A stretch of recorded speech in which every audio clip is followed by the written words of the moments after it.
જય હિન્દ, જય માં વિશ્વંભરી। આ અમરેલી બાજુના ચિતલ ગામનો નરેશ વાળા પોતે જ એવું સ્વીકાર કરે છે કે હું પ્યોર નાસ્તિક છું।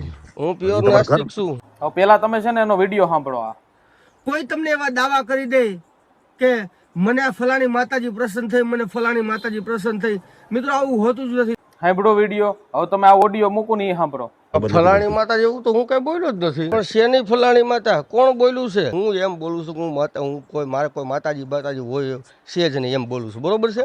કોઈ દેવી શક્તિ હોતી જ નથી। ચાલી આવો છો, પાકિસ્તાન માંથી આવો છો। હવે આ નરેશ વાળાના સંસ્કાર જ કહી દે છે કે ખોટું કેટલું બોલે છે એ જોવો તમે।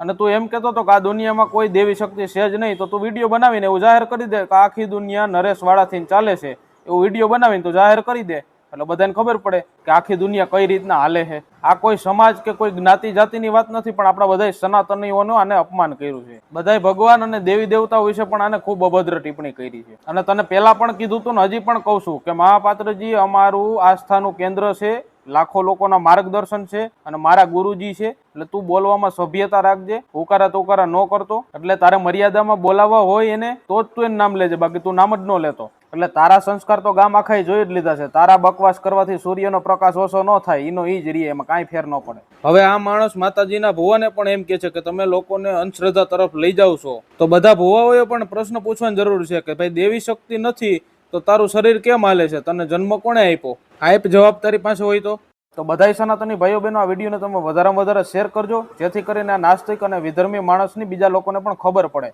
બાકી જો જય સરદાર, જય શ્રી રામ, જય માં વિશ્વંભરી।